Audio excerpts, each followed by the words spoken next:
It's the Gone Fishin podcast in association with the OEHL and the Shelburne Muskies, and hosted by OEHL live on YouTube play-by-play commentator Andrew Rodgers. This podcast is brought to you by Larry's Small Engines, your trusted Can-Am, Sea-Doo, Ski-Doo dealer in Mono, Ontario, Canada. Located at 286-270 County Road 10. Visit their website at larrysmallengines.ca or call 519-941-1517 today. Here is your host, Andrew Rodgers. All right, welcome back, everybody, to another episode of the Gone Fishin podcast. I am your host, Andrew Rodgers, at the Rio Raji 21.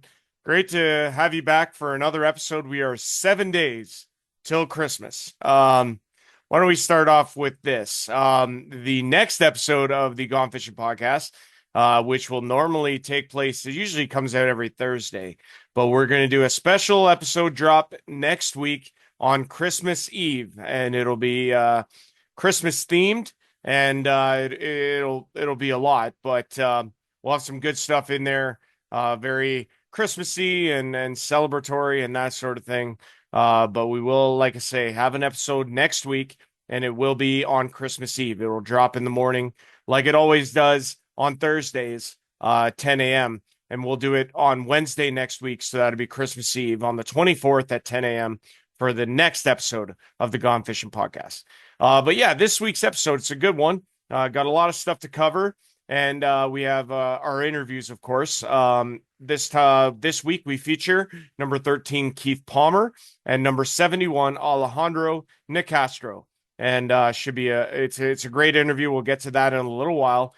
We also have highlights from the Shelburne Muskies and Minto 81s from this past Saturday, and that was courtesy of 519 Sports Online. So we'll get to those in a moment here as well. But as we always do, we'd like to take a look around the league, get you updated on league happenings, and then we get to the Shelburne Muskies meat portion of the podcast. So also want to thank Larry's Small Engines out of Mono, Ontario, Canada for being the sponsor. And thank you to the Shelburne Muskies for their continued support in my endeavors, this podcast, and doing the play-by-play for Shelburne Muskies hockey. But without further ado, we get to our graphics. We start this past weekend, Friday, December the 12th.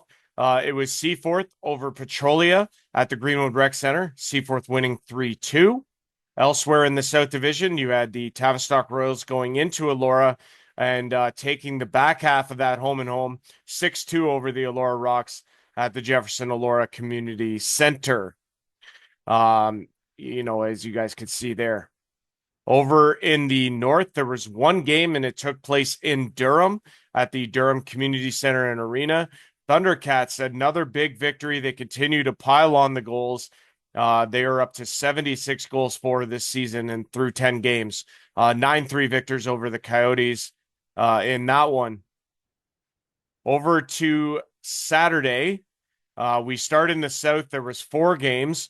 You had Tavistock defeating the Petrolia Squires 7-4 at the Tavistock and District Recreation Center. Tavistock picking up a couple of wins over the weekend on Friday and Saturday.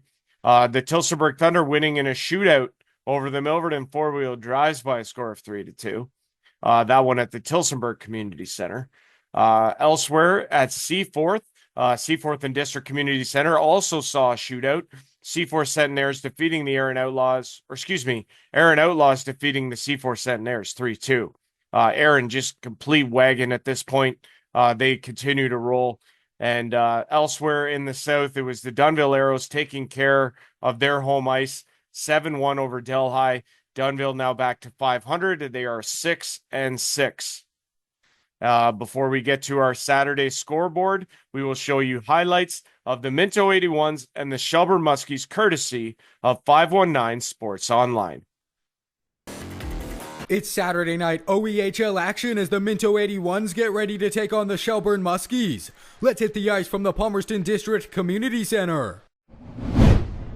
First period, Minto's on the attack. Ted Nichols centers it and Adam Lagazzo taps it in. Lagazzo scores his second of the season as the 81 strike early. It's 1-0. Shortly after, the long lead pass finds Riley Cribben in behind the defense. Cribben goes to the backhand, but Gatlin Burt robs him with his glove. Minto's now on a rush. Chase Herford takes it in. He rips a shot, but Gatlin Burt kicks it away. The Muskies are now looking to set up their offense, but Owen Torrey steals the puck. Torrey works in, he fires and finds the back of the net. Owen Torrey gets his fifth of the year as the 81s add on. It's 2-0. Minto's now trying to clear the puck out, but it's deflected and stolen by Corey Allen. Allen centers it to Danny Reve, who dishes it to Sean Caruso, and Caruso hammers it home. Sean Caruso nets his second of the campaign as Shelburne gets on the board. It's 2-1. The Muskies are now on a rush as Sean Caruso breaks in. Caruso snaps a quick shot, but Jonathan Reinhart flashes the leather to deny him. The 81s have a 2-1 lead at the end of the first.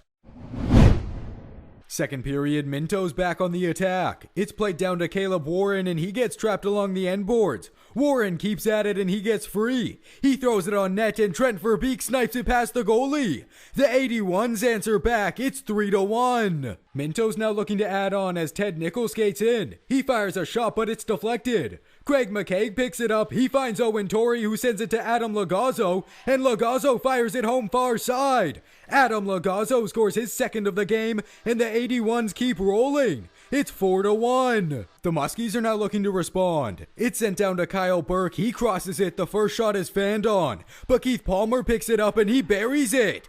Palmer scores his first of the season and Shelburne's not going away. It's 4-2. Shortly after, Kyle Burke is on a breakaway. He goes to the backhand but he's denied. And Chris Weber comes in and he puts home the rebound. Weber nets his sixth of the year as Shelburne pulls within one. It's 4-3. The Muskies are now looking to even things up. Jake Stoneham takes it past the blue line. He centers it and Sean Caruso snipes it past the goalie. Caruso gets his second of the night and we're all tied at 4 heading into the third.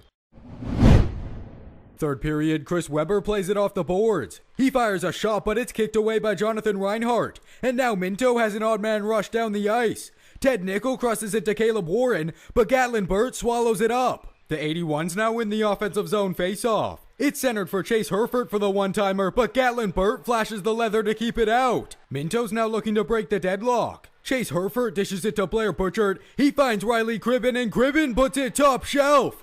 Riley Cribben scores his fifth of the season as the 81s retake the lead. It's 5-4. Minto's now back on the attack as Trent Verbeek takes it in. Verbeek centers it to Caleb Warren and he fires from the slot and beats the goalie. Warren keeps the 81s rolling. It's 6-4. The Muskies are now looking for an answer. Jake Stoneham skates in, but Jordan Alexander lays a big hit that sends both of them to the ice. Shelburne's now on the power play as Chris Weber dishes it to Kyle Burke, and Burke fires it off the post. Keith Palmer picks it up behind the net. He spins and finds Kyle Burke, and this time he makes no mistake. Burke nets his seventh of the campaign as the Muskies keep fighting. It's 6-5. Shelburne's now pulled their goalie for the extra attacker. Chase Herford steals the puck and finds Blair Butchert, who puts it in the empty net. Butchert gets his fourth of the year as he puts the game away for the 80. Yeah, guys, so valiant effort there by the Shelburne Muskies, but they ultimately fall short to the Minto 81s. Shelburne dropping to 3-8-2, Minto 5-4-1. Elsewhere was the Georgian Bay Apple Kings over the Ripley Wolves, 7-5 to score in that one. A big victory for Georgian Bay over the Ripley Wolves, snapping their 6-game win streak. Elsewhere, the Saugeen Shores Winterhawks coming back and tying the game in the third period against the Lucknow Lancers, who held a 3-1 lead at one point, to take that one 4-3 in overtime. Lucknow getting a point. Justin Donnelly scores the winner for the Winterhawks. That puts them at 9-2-2. Elsewhere, the Elmville Harvesters defeating the Creemore Coyotes 7-5 at the Floss Elmville Community Arena. They keep pace with the Winterhawks. They are 1 point back in the standings, which we will get to in a little while. Moving to Sunday, there was 2 games. One at the Lucknow and District Sports Complex in Lucknow. The Lancers falling to the Georgian Bay Apple Kings by a score of 10-5. Georgian Bay, a couple of big wins over the weekend. They were 1 game back of 500. They are 6-7 now on the season. Lucknow falling to 3-6-1. In the South, 1 game as well. Aaron Outlaws taking care of home ice. They are now at 8-2 and up to second place in the South Division. A 5-2 victory over the Milverton four-wheel drives. And yeah, we get to the standings here as we flip the page to that. Seaforth 5 points better than three teams. The Aaron Outlaws at 8-2, Elora at 8-3, Petrolia at 8-4. Tavistock 2 behind those teams at 7-5. Dunnville 2 points back of Tavistock, 6-6. Milverton 2 points back at Dunnville, 3-7-4. Tillsonburg at 4-8, a pair of wins for them, gets them 2 points back of 7th. And then the Delhi Flames 0-12. But again, lots of possibilities there. It's a really tight standings from 2 through to 8. Over in the north, the Winterhawks with the slim 1-point lead over the Elmville Harvesters. They played the exact amount of games, or exact same amount of games, I should say. You have the Durham Thundercats with 3 games in hand. They trail Elmvale by 3 points and Saugeen Shores by 4. Also, 3 games in hand is Ripley. They are both 8-2, 16 points apiece for both teams. You have Georgian Bay now at 6-7, 4 points back of those two teams. Durham and Ripley. The only thing is that Georgian Bay has played 3 more times. Also, you have the Minto 81s, 1 point back of Georgian Bay, but also with 3 games in hand. You have the Shelburne Muskies at 8 points. They have played 13 times. Lucknow, 3 games in hand on Shelburne. They're 1 point back. And then you have Creemore, who's played 14 times and only have 4 points.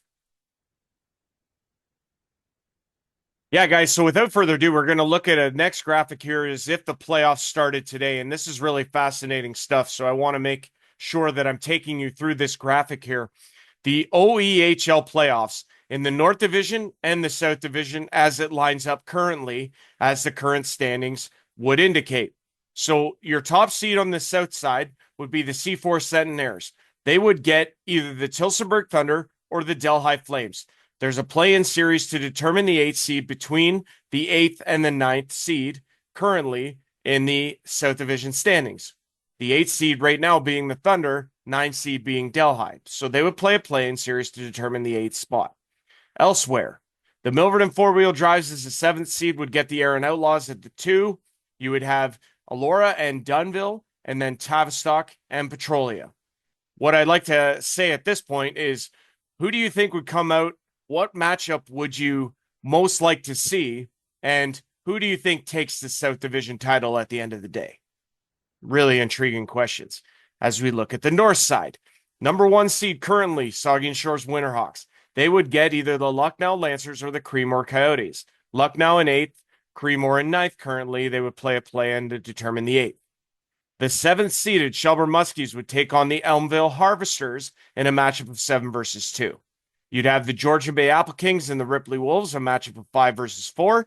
And you'd have the Minto 81s and the Durham Thundercats, matchup of 6 versus 3 currently. So who would emerge in the North Division, and what matchup would you enjoy most out of these possible matchups, either on the North or the South Division? Really intriguing stuff. But again, I love to play this predictor stuff because, it's so fascinating. Lots of games, though, left to be played, and anything could change at the drop of a hat. But yes, we continue on from there with some stat categories for you. We'll start with the leading goals in the OEHL. Brody LeBlanc continues to lead. He is 4 better than Mackenzie Fleming at 15. You have Luke Uhrig of Durham at 14, Jacob Kelly of Elmvale at 14, and Jacob Robitaille of Georgian Bay at 14. You have Cody Britton of Ripley and Garrett Mears of Ripley, both at 11. Clayton Holzer of Elora, Miles McLean of Saugeen Shores, and 2 others have 10 goals at this point in the season. Moving to our assists, Jacob Kelly continues to lead. He has 25 assists so far this season, 4 better than Luke Uhrig of Durham. Evan Bueller, 1 point behind Uhrig with 20, alongside Justin Graham of Durham. I've been busting on Justin Graham all year. He scored his first 2 goals of the season this past weekend against Creemore, and he has 2 goals and 20 assists this season. Kyler Nixon of the Durham Thundercats at 19 assists. Ripley's Garrett Mears at 18. Miles McLean of Saugeen Shores at 16. Mackenzie Fleming of Georgian Bay at 15, Brody LeBlanc of Durham at 15, and then you have two others tied at 14 points apiece. Moving to our point leaders. It's a race at the top right now between Jacob Kelly, and then you have Luke Uhrig and Brody LeBlanc within sniffing distance of Kelly. Kelly at 39, Luke Uhrig at 35, and Brody LeBlanc at 34. You have Mackenzie Fleming of Georgian Bay at 30, Garrett Mears of Ripley at 29, Evan Bueller of Georgian Bay at 28, Miles McLean, Saugeen Shores at 26, Kyler Nixon of Durham at 25. You have Cody Britton of Ripley at 24, and three others who are tied at 22 in the tie for 10th. Moving to the defenseman leaders. Kyler Nixon continues to lead all defensemen in points with 25. He is four better than Riley Pitt of Elmville at 21, and Dave Pierce of Elmville also has 18. They make up your top three. Adam Lagazzo of Minto, 15. Andrew Burns of Dunville at 13. Logan Blazer of Georgian Bay at 12, alongside Todd Hellier of Saugeen Shores. You have Sean Lantz of Elora at 10. Dawson Farrer of Ripley at 10, and two other defensemen tied at 9 in the tie for 10th. Our final league stat category is the goaltender wins. Up top is Alex Hutchison. He is won 6 times this year in all 6 starts, so he is undefeated. Colin Dunn of Elora, 6 wins. Clayton Fritsch of Saugeen Shores with 6 wins. You have Jonathan Reinhardt of Minto with 5. Jason Hamilton of Ripley with 4, alongside Scott Smith of Erin Outlaws, Joseph Clark of Tavistock, Jacob Knowles of Petrolia, Alan Maneri of Georgian Bay, and 2 other goaltenders who also have 4 wins at this point in the season. Our next stat categories that we're going to show you here are the individual stat categories for the Shelburne Muskies. Leading goals is Kyle Burke with 7. One behind is Chris Weber with 6. You have Nick Hodgson with 4, Sean Caruso with 3, alongside Jake Belvedere and Jamie Coover. Devin Train leads a long list at 2, with Jake Stoneham, Carter LaRue, and Tyler Ferreira that make up the top 10. Over in the assist categories, Kyle Burke also leads in assists with 7, 2 better than both Jake Belvedere and Corey Allen. You have Nick Hodgson, Tyler Ferreira, and Alejandro Nicastro, alongside Keith Palmer, who have 4 assists apiece. Chris Weber, Jake Stoneham, and Carter LaRue have 3 assists on the season. They make up the rest of the top 10. And our final stat category for the Shelburne Muskies is points. Kyle Burke continues to lead. He is at 14 points. Chris Weber at 9. You have Jake Belvedere and Nick Hodgson at 8. Tyler Ferreira and Alejandro Nicastro at 6. Corey Allen, Keith Palmer, Jake Stoneham, and Carter LaRue have 5 to round out the top 10. Yeah, folks. So in terms of the stat categories and obviously different things, that wraps that portion of it. There's a lot obviously to cover alongside the league and with the Shelburne Muskies, as I try and do my best to make sure those graphics are readily available for you in this podcast. But without further ado, we have a great interview coming up here for you. We feature this week number 13, Keith Palmer, and number 71, Alejandro Nicastro. When we come back from that interview, we'll get you updated on the week to come in the OEHL. We are ready to go here on the interview portion of the Gone Fishin podcast. Very, very pleased to be joined by Shelburne Muskie players week in after week, and this week is no exception. We have number 13, Keith Palmer, and number 71, Alejandro Nicastro. Guys, great to have you on here. Thanks a lot for stopping in, and we appreciate it. Yeah, thanks for having us. Thanks for having us. Appreciate it. I love the Christmas spirit, Alejandro, man. That's outstanding addition for you. My first question, though, that I usually like to ask any players that I have on here, as the season wears on, obviously the record we know is not ideal to where you guys want to be. That goes without saying. But my first question is a 2-parter. If you guys could both kind of intrigue me on this. Where do you think the team is at this point in the season? And where is your game at as we head into this home stretch that is January into the playoffs? Alejandro, I'll start with you, bud. Yeah, so I think the team's gelling really well. Played on a lot of championship teams before, and I see that kind of heart in the locker room. There's a lot of, guys that work hard and they're very skilled. haven't we've been working hard, and when you don't get the bounces your way, you need to work even harder to get the bounces your way. And I think that that's a huge opportunity coming up for us this weekend is to work hard and get those bounces going this way. But the chemistry is great. I mean, you see the guys in the locker room, all the boys are hanging out. We didn't know a lot of the people from when we started here. I knew nobody. I knew that there was a couple of guys that knew each other, but the chemistry has gotten much, much better, and we're getting tight and tighter knit as the weeks go on. So I'm not worried about that at all in a sense. And in senior hockey, when it's such a short season and you see the progress going up and up and up, even if it's not showing on our record, we're going and staggering up and up and up. Mhm. I'm not worried at all about us. Good. And where do you think your game's at before I get to Keith?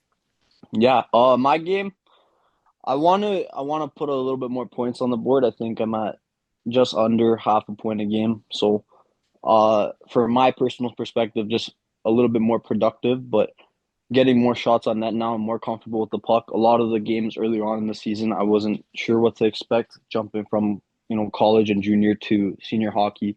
The Mhm. game is faster at this level, Totally. but it's also you have more time with the puck. So I don't know how to really explain it, Yeah. but you have more time with the puck, but the puck moves a lot quicker. There's a lot of guys that played pro, and you got to respect their game and stuff like that, right? Pro juniors wherever they played, and I found as the season's gone on, I'm a lot more comfortable with the puck now, moving the Good. puck and stuff like that. So I'm happy about that for my personal. Good, man. Glad to hear it. Keith, what about you, pal? How are you feeling about the team and where your game's at? Yeah, with the team, I think we're trending in a good direction. We're making changes. We're trying to adjust every game, right? Like Sure. we're our record might not show it, but we're not coming in and just rolling over. I mean, we're trying to stick in games. Sometimes it's just little mistakes that seem to cost us, and then Right. we're identifying those mistakes, and we are trying to fix them. It's not like we're um, coming into practice and not trying to make those adjustments. Right. And I think if you could pick pieces from our last two games. We're in those games, especially 2 games ago against Greenmore. We lose in overtime. That's one Right. one shot away. Like that's 2 points for us right there. Mhm. Minto, we were down 4-1 in the second period. We battled our way back to get 4-4 game, right? Like Mhm. there's just some like small things that I think are costing us right now that if we clean those up, especially heading into this weekend, then we could find ourselves in a way better spot just within 2 games. Um, so I think it's just, showing up to the rink ready to play the game, ready to start on time.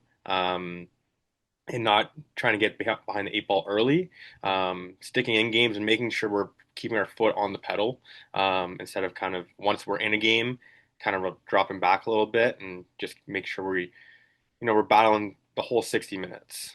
Oh, I couldn't have said it better myself. The second part to that question, Keith, I know you came in as a latecomer to this team, so obviously your adjustment period was shorter. But how are you feeling about your game? Obviously, you're putting some points up on the board. Things seem to be going well. Yeah, I mean, it was more of getting my feet under me, Right. really, adjusting to back to game speed, competitive hockey game speed. But yeah, I feel like the past couple of games I've been feeling better. Um, Especially, I mean, practices help. This, like Nicastro said, the speed of the game it is fast, right? So Right. that helps you get caught up faster instead of it being slower. I mean, I think in terms of points, yeah, I mean, I think it's going good. I'd like to get a couple more shots on net probably per game. But I mean, I would take team success over Sure. points really any day. So as much as yeah, you want that to be, you want to do well. Kind of hoping that that can kind of translate more into some wins for us. Well, and you guys kind of alluded to this. Again, Minto, that's a heck of a team over there, two-time defending champs, and you had them. It may have said 7-5 on the scoreboard, but they scored the empty netter, so it was Yeah, actually a 6-5 game, a little closer than the score would indicate. However, like you said, battled back, got it to even keel, and then yeah, it's a goal that probably should have been saved 10 out of 10 times that goes in to give them the lead. And, that's a tough team over there. When they lock it down, they lock it down. And you guys also alluded to the fact that it's a big weekend coming up here. You have a game against Lucknow at home on Friday, and a game in a team that is trying to leapfrog you in the standings. So that's got to add motivation here. And then you have a team in Georgian Bay, Thornbury, that has rhymed off a couple of wins here against some tough opponents in Ripley. And again, Lucknow they beat, shorthanded roster, and albeit I was there, they're really strong. And these are 4 points that you guys, if you guys were to take even 3 of 4, I think that would be a big momentum for you guys and your squad. Absolutely. Yeah, I agree. Like, especially Lucknow, last time out against them, we're up a couple goals. And like I said, we kind of seem to just take our foot off the pedal a little bit. If we stay playing the game that we were playing the first 30, 35 minutes of that game, we probably walk away with 2 points instead of 1. I've never played Georgian Bay so far, so I'm not sure what to expect, I guess, but it's still the mindset of, showing up ready to play the game right from the drop of the puck. So, and Alejandro can attest to that. I think you were in the lineup for that game back in Shelburne. They were shorthanded. They came off they had shorthanded rosters both nights. They were in Saugeen the night before, and then they came into your barn and you guys beat them. I think it was 10-7, I want to say. But that was a game they stuck around for. You guys had a lead in that game. They came back, gave you guys a little bit of a scare, but ultimately you came out with the win. I think for you guys in terms of both games, Lucknow, for context purposes, you guys were up 4-1. They came back. They won in overtime. Obviously, a point there, an extra point that you guys would have preferred to get, however, didn't work out. I think if you look at both those games, on the one hand, Lucknow, you want retribution. That's a game that I think you guys can win on paper. On the second hand, you have Georgia Bay and a team that you want to prove that just because they had a shorthanded roster and you guys got the 2 points in that game doesn't mean you can't beat them if they have a full roster on home ice. Exactly. Right, Alejandro. What did you think of Georgia Bay the first time when you guys saw them earlier this season? Very skilled team. You gotta pay them that respect. But there's a lot of really, really skilled teams in this league as well. However, I really believe in our team that we're really skilled and we have that grit deep down in us as well. So to say that we go into a game and we're like, oh, this is Georgian Bay, or oh, this is Minto, one of those things. That's not of concern to, I think, anybody on the team, because we've got guys that are very, very skilled and talented and also work hard. So we just got to get it done. That's all it's really got to happen. Would you agree with that, Keith? Yeah, I mean, you can't doesn't matter who you're playing, you still have to show up and play the game, right? Like, sure. You gotta pay everybody respect. I think I've watched a couple of these episodes and you've said many times that on any given night, any team can beat any team. Yeah, I've stuck by that philosophy. Yeah. I've watched enough senior hockey to know that that's exactly how it goes. Yeah, exactly. Yeah. So you never know what you're going to get, right? Like, doesn't matter if it's first place, last place. Like, you got to show up and play. Like, they're gonna come and play. You got to come out and play. Yeah. Don't change how we've been approaching games. And anytime you try and play either down to a team's level, that's never a good sign. Never, yeah. And what would you guys say is the consensus, even maybe in the room or amongst just individually? What would you say is the biggest thing that needs to happen for you guys to have a successful run into the end of the season? Honestly, the turning point's going to be this weekend. If we can pull these 4 points out of the bag and show that we are the real deal, it's gonna put not only the faith in ourselves, but also the fear in other teams saying, okay, this is not the Shelburne that played that first game of the year against Durham. And Durham's a very good team, but it's gonna be a whole different mindset, especially going into January and playoff time, that hey, this team is not the team that to be messed with, and we gotta play hard against them, otherwise they're gonna steamroll us. This podcast is brought to you by Larry's Small Engines, your trusted Can-Am, Sea-Doo, Ski-Doo dealer in Mono, Ontario, Canada. located at 286-270 County Road 10. Visit their website at larrysmallengines.ca or call 519-941-1517 today. Yeah. Keith, what do you think? I would agree. It's just, just feels like we're one thing away from turning this around a little bit, right? Like, whether it's one, we get it out of our zone or it's like one bounce, it's one thing away from sending us in the right direction. And that very well could happen this weekend. And I agree, the turning point should be this weekend. Yeah. I'd like to say couldn't be. I mean, you hate to get into the must win kind of conversations, but I feel like that's exactly where this is trending. Yeah. I mean, in terms of must wins, I feel like it's more of just like let's get off this streak and kind of take it that way, game at a time. Because we still do it is a short season, still 7 games left. So yeah, especially going into the break, I think it's more of a momentum thing. I agree with that. Anything, just saying, hey, you know what, we're going into the break with, say we get 2 wins, we can head in the break with those wins. You know what, come back, we work hard again, and then start off the new year right. No, absolutely, I agree with you. And then once you come playoff time, I mean, that's coin flips. I mean, it starts 0-0 in playoffs, and they're a different animal. Anybody who's played hockey would be able to tell you that. Yeah, you never know what can happen in playoffs, right? Like you get hot right before playoffs, and you carry that high into it, and momentum's a dangerous thing. So, no, I agree with you.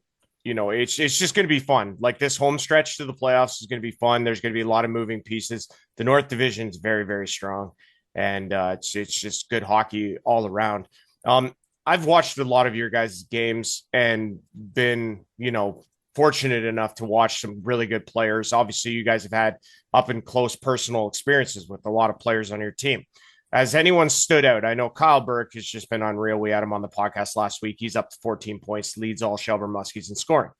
Obviously, he's impressive, but is there beyond if you want to include him, that's fine. But is there anybody else that's stuck out for you that's been like, whoa, this guy's good? You want to take that, Palms? Yeah, sure. We'll go first, and then I'll go next. Yeah. If you say each other, that's fine. I'm gonna say a guy that, maybe I shouldn't say him because his head will get too big. But I've heard that. Yeah, I'll go with my line mate, number 12, Chris Weber. Yeah. As his, we stepped on the ice together. We kind of know where each other are going to be. It feels like. So he's got a wicked shot. He does. And then, he's such a smart hockey player, high IQ, knows where he should be, what plays to make. So been pretty impressed with him. Unfortunately, he's going to watch this and hear that. It's not unfortunate. Yeah. He better watch. No, needs a viewership. Not unfortunate for him watching this. Unfortunate for me saying this and him hearing it. I'm sure he knows. Yeah. But yeah, it's been nice to play with him. Good. What about you, Alejandro? There's a few. I mean, that I really like. I played with Webby and not with him, but sort of in and out with him in Pelham, so I already kind of knew the type of really good player that he was going to be. My line mates, both of them really stand out to me, Belly and Corey, because we just have a chemistry together. I don't know how to explain it. Like Corey finds me all over the ice. It's cool to play with him. Like it's very, very, very, very fun to play with him. And Belly, same thing. Belly against Creemore gave me a sweet pass through the thing, and I ended up, tucking one there. So that just playing with them is really nice, and seeing how they excel and how they move the puck and how they think. Like they think at a next level thing. Corey, I've noticed especially is always 2 steps ahead of the play with his thinking, like his IQ part. He's been playing for a long time. Yeah, he's got a lot of really good IQ. You could tell that. And then on the back end, LaRue is a guy that's had a nice season. I've been really having the pleasure of playing with him. Like he'll find me almost anywhere on the ice, and I know where he's going to be if he's rushing up the puck.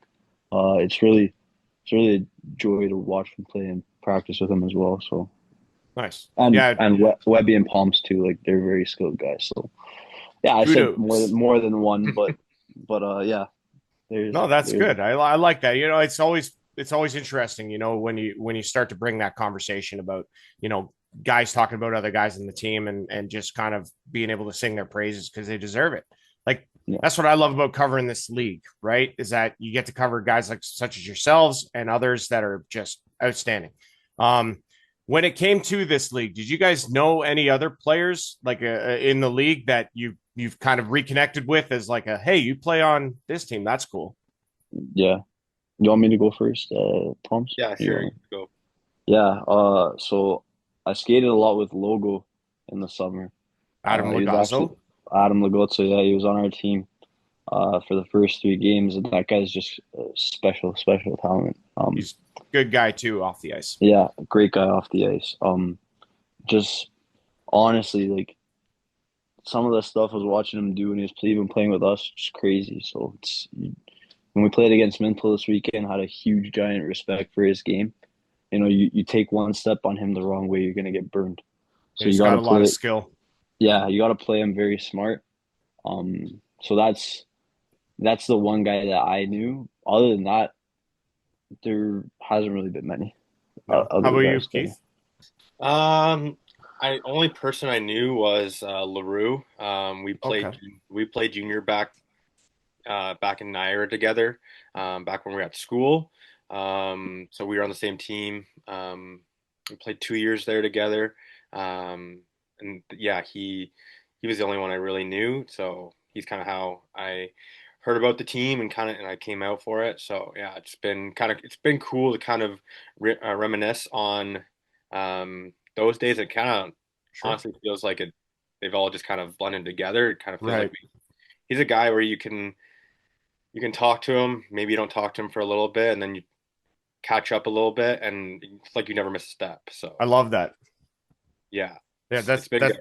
that's a nice friendship there when that Yeah, happens, right? When you get together with somebody you haven't seen in a really long time, it just feels like, hey, I just saw you yesterday. yeah. Like we would see each other sometimes here and there, like in the summertime, but just coming back to hockey together, yeah, it's been kind of almost full circle in a sense. So Love that. yeah. That's very cool. A couple more for you guys, and then I'll let you go here.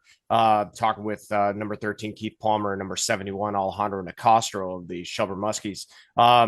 This one here is kind of like, I like this question a lot because it could go a couple different ways. It's more or less your kind of origins to hockey and how it all started. What was it like? Do you remember the early days of how things got started? Why it was that you loved the game so much? That sort of thing. Like, take me back to that. Oh wow, I mean, I've been skating since as long as I can remember. Sure. Um, yeah, since I mean, had a backyard rink when I was probably about 4 years old. Begged Cool. my dad to make one. He made one, and yeah, I kind of was out there, not firing pucks, but like just pushing them around a little bit. Sure. But then as soon as I could play organized hockey, I was in it and I was playing, and then yeah, I just kind of besides the couple of years after junior, just never really stopped playing. Like just it's just been there in my life the entire time almost really. Like some of my best friends now are still from when I played um, hockey back in like 2005. So Right. um, I play on men's league teams with them, and it's just there's not like a point I can say. It kind of just always happened. It was almost like I was just playing hockey or trying to play it in some form, whether it's mini sticks, since I could walk almost. Sure. I totally get it. Who would you say you owe your hockey success to? Like, who would you be most thankful to? Oh, definitely my parents. Um, my dad's a commuter to work, so he would, drive down to the city, then come back, and then we'd be going back down south or wherever for hockey, weekend tournaments, raising a couple kids on the side as well. So yeah, I can't really say anything else except for them, just donating so much of their time, so much of their money to making sure that I could play hockey if I wanted to play hockey. So Love that. definitely my parents. Nice. And how about you, Alejandro? It's kind of the same general question to you. Yeah, my hockey thing was actually a little bit different. I played soccer when I was younger, Okay. um, up until the age of, I want to say 8. Okay. And then my parents, my dad finally got my mom and my grandmother on board with putting me in the sport. So I started out at basically a kids on ice kind of thing after skating, Okay. and they were astonished like how I was doing because I think there was a game where we were doing like the thing back and forth. I still have the paper for it. I think I put up 17 goals, and they were like, "What are you doing? Like why are you here?" And and my dad's like, "I don't know. We just put him in like for the thing." He's like, "You should probably put him in like something more competitive." So then I went to an actual like organized house league. Played 1 year there, and then my first year competitive was single A at I think 11, and then from then just kept going. My goal's always been to play at the highest level possible. So played a couple of years of junior. Tried to get a scholarship. I got one to a school in the U.S., Clear University, and honestly, they're really good school. Good program in business management. Was able to get a scholarship out of it, which was like mind-boggling to me that I would be able to do something and take the sport with that. But that's how I ended up getting here. Is post college, I wanted to play somewhere where I could get to the highest level possible, and I think this is a stepping stone in the right direction. So however long I could take this sport, I'm just grateful for that. And Love then it. for who I'd owe it to, that's the next part of the question, right? Yeah. My parents, but in specific, my dad. My dad's like I owe pretty much everything to him. Like he's missed one game of mine for his entire life, and that only game was when he was in a heart attack in the hospital. Oh, So that was like wow. the only game. That was the only game he's ever missed. The guy is just absolute beauty. Like he comes to even everyone out here, or at bare minimum, watches it on TV streaming. Yep. So that's that's like definitely out of all the things that or all the people I owe it to. Like yes, my mom too, because she makes fantastic meals, beautiful pregame pasta. But my my dad's the one I owe it to 110%. That's awesome, man. That's fantastic. I love that answer. I always love asking that question because, like I say, it's just so fun being able to hear people express their gratitude for people that deserve it. At Absolutely. the end of the day, that's why I do what I do.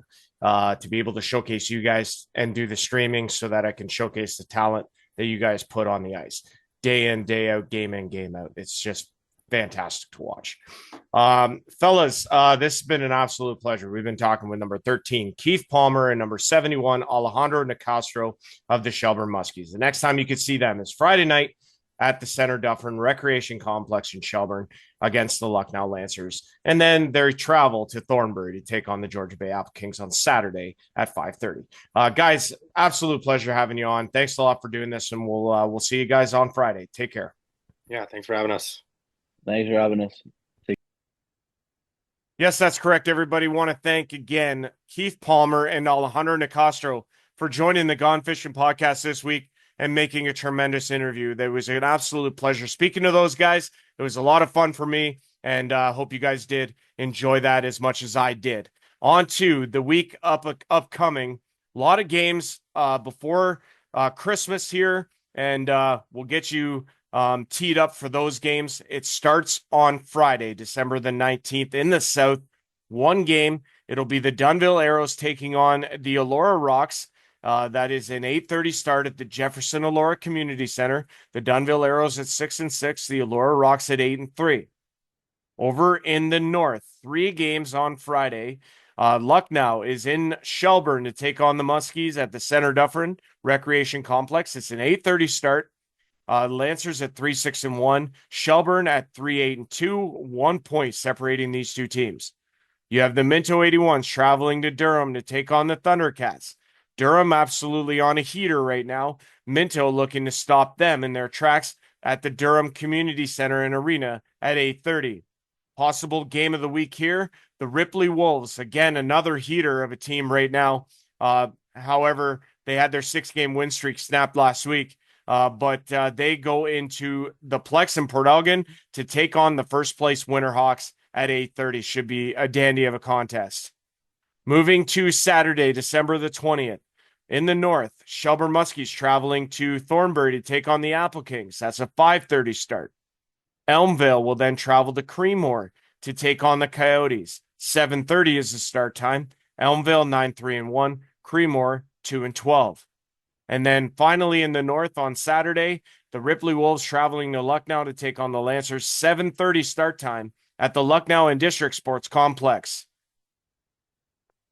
In the South Division Saturday, 4 games in total. You have the Tavistock Royals traveling to Seaford to take on the Centenaires at 7:30. The Elora Rocks tangling with an old rival, the Tillsonburg Thunder. That goes at 7:30. Aaron Outlaws and their 8-2 record are in Dunnville to take on the Arrows. 8 o'clock is the start time from the Dunnville Memorial Arena. And then finally on Saturday in Delhi at the Community Arena in Delhi, 8 o'clock start time between the Petrolia Squires and the Delhi Flames. On Sunday, we have games in the north and the south. Durham Thundercats traveling to Elmvale to take on the Harvesters. It's a 4:30 start time at the Floss Elmvale Community Arena. Like I say, Sunday, December 21st. And then our final game of the weekend, it starts a little bit earlier than that game in the north. In the south, it's the Aaron Outlaws hosting the Tillsonburg Thunder. 3:30 is the start time at Center 2000. Again, Sunday, December the 21st.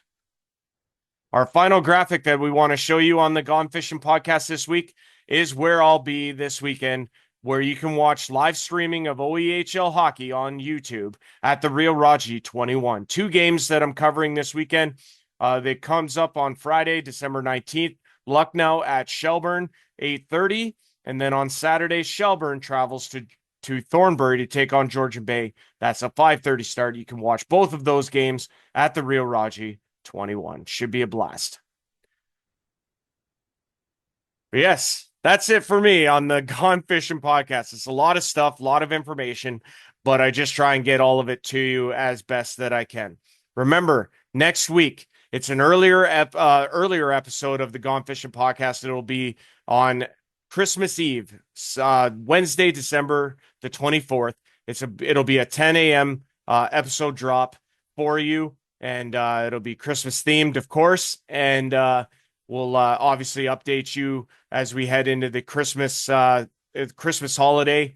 And it should be a dandy of an episode. That one as well. Have some stuff for you guys for that. But it's just a wonderful time of year. And, a lot to be thankful for personally. And I hope you guys all have a lot to be thankful for as well. I am thankful for you guys. Each and every week you continue to watch, and I really do appreciate each and every one of you. But this will do it for this episode of the Gone Fishin' podcast. We'll see you guys next week. Be safe out there and take care of yourselves. And I am Andrew Rodgers, your host at the Real Raji 21. You can find me everywhere. And we'll see you guys next week. Take care, everyone. It's the Gone Fishin' podcast in association with the OEHL and the Shelburne Muskies, and hosted by OEHL live on YouTube play-by-play commentator Andrew Rodgers.